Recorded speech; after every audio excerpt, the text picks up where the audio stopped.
Het ziet er niet goed uit voor de oesters in het Grevelingenmeer. Er wordt zelfs gevreesd voor de toekomst. Ik denk dat we daar de eerste 4, 5 jaar, als er geen wonder gebeurt, geen oesters meer hebben. En verder in deze Zeeland nu vandaag. 2 gewonden bij steekpartij. En Martin duikt golfballen op.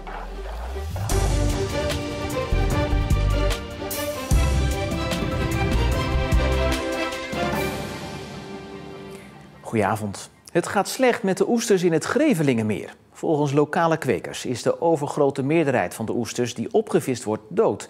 En dat kan dramatische gevolgen hebben voor de toekomst.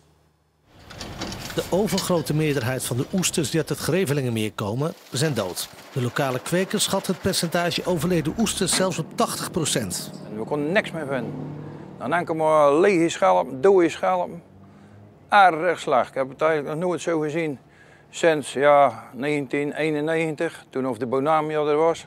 Dat de waterkwaliteit slecht is in het Grevelingenmeer is geen nieuws. Het zuurstofniveau is laag en al jaren willen vissers dat het getij weer terugkomt in de Grevelingen. Dat zou moeten gebeuren met een doorlaat in de Brouwersdam. Die is wel gepland, maar die wordt ook maar steeds doorgeschoven. Dus ja, die staat eigenlijk voor 2025, maar ik denk dat dat wel eens nog heel wat jaren later zou kunnen worden.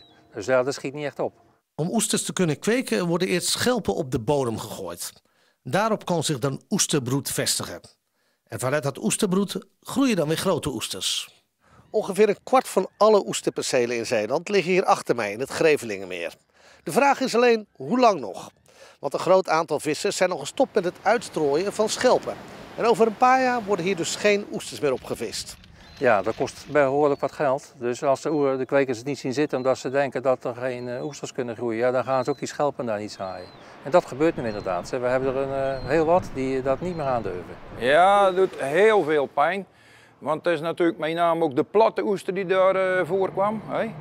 En dat is een dure oester. Daar hadden we zelf best altijd wel een 20% van onze inkomsten van. Maar dat valt helemaal weg. Ik denk dat we daar de eerste 4, 5 jaar, als er geen wonder gebeurt, geen oester meer hebben. De slechte opbrengst uit het Grevelingenmeer scheelt een grote hap inkomsten voor de oesterkwekers.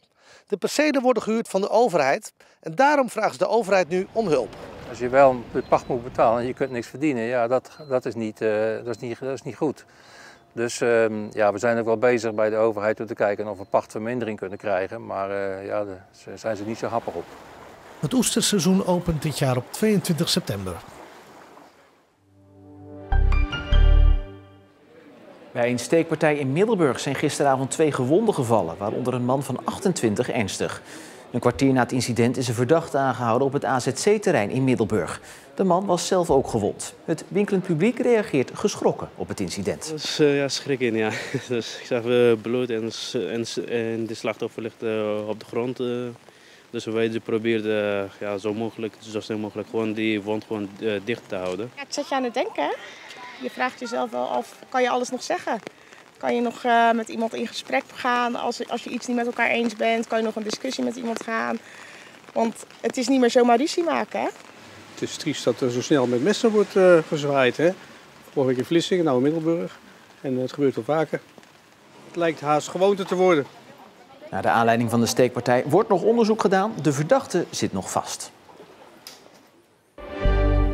Zeeland moet binnen 3 maanden voor bijna 500 extra permanente opvangplaatsen voor asielzoekers zorgen.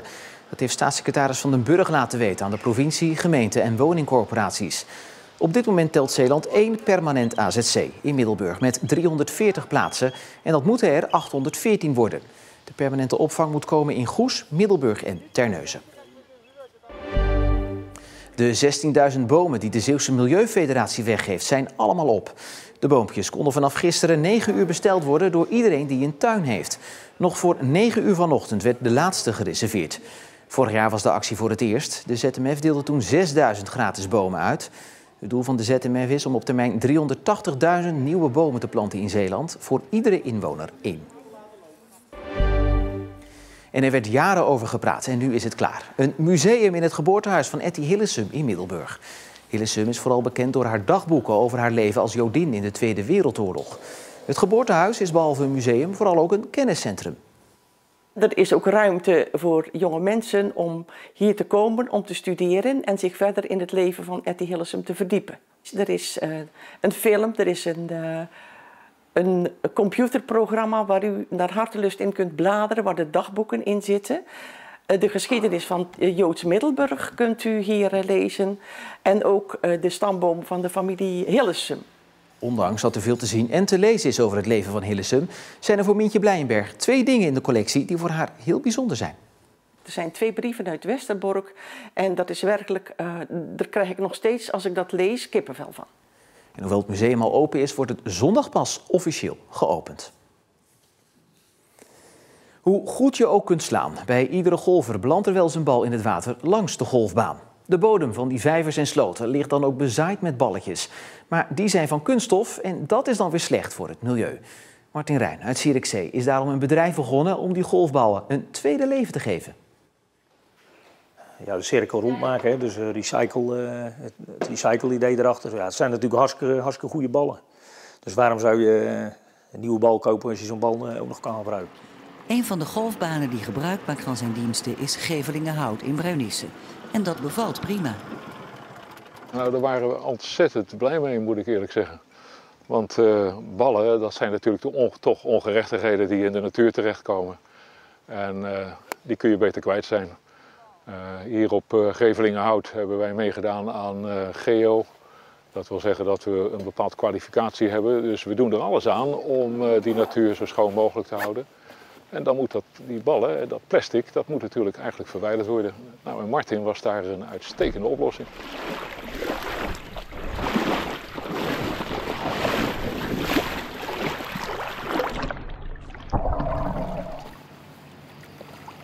Dat zijn eigenlijk de ballen die allemaal het water ingeslagen worden, de golvers. En die achterblijven op de bodem. En dat zijn er nogal wat. Ik zie hem af en toe met ongelooflijke grote zakken weglopen. Dus dat zijn echt wel duizenden ballen die op een gegeven moment opgeraapt worden. Ja. Martin Rijn is een ondernemer met een groot hart voor natuur en milieu. Ik ben beroepsduiker en ik heb over heel de wereld een beetje gezworven. Dus kom je op plekken natuurlijk waar je toch vaak andere mensen die komen. En dan zie je toch wel dat er op die plek ook heel veel afval ligt. Ja, en dat is toch altijd in mijn hoofd blijven spoken. En met mijn Verlos de Zee acties op en rond het eiland hier met de kisten die er staan. Ja, is dit eigenlijk al een voorloper in het jaar 2000 geweest. Toen ben ik hier ook allemaal bezig geweest. En ja, nu leeft het gewoon sinds een jaar of 10 steeds meer. En nu gaan de deuren wat makkelijker open om op een golfbaan binnen te komen. En nu is iedereen dus wat meer bewust van het worden van ja, dat het gewoon natuurlijk vervuiling is. En ja, dat moet gewoon opgeruimd worden. Nou, weer netje vol. Toch zijn niet alle golfbanen zich bewust van de schade die golfballen kunnen aanrichten als je ze gewoon laat liggen in het water. En dat is natuurlijk toch wel jammer, want dan blijft de spul achter in de grond. Dat is niet goed. Dat is niet goed voor de natuur. Maar de noodzaak van het opruimen van de waterballen zijpelt langzaam binnen in de golfwereld. Martin is er klaar voor. Het schoonmaakproces van de ballen hebben we aardig onder de knie. Dus er wordt eerst een tijdje geweekt, schoongemaakt, weer wat witter gemaakt. Het ligt er een beetje aan, sommige worden wat sneller groen qua temperatuur van het water en zo. Maar het vuil gaat er redelijk goed af. En dan daarna het schoonmaken, dan gaan we ze sorteren op merk. Je hebt heel veel merk in de golfballen. En dan hebben we nog kwaliteitsverschillen. En dan is het de bedoeling in ieder geval dat de ballen weer verkocht worden aan golfers.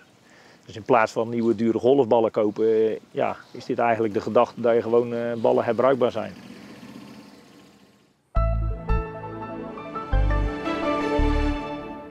Het was lange tijd maar een grijze en natte toestand vandaag met langdurige regen. Later in de middag werd het droger en klaarde het langzaam op bij maximaal 16 graden. Morgen droger weer met wolken en zonnige perioden en met tegen de avond kans op een paar buien. En dan weer bij maximaal 19 graden. De dagen erna worden onbestendig met af en toe zon, maar ook van tijd tot tijd zwaardere buien.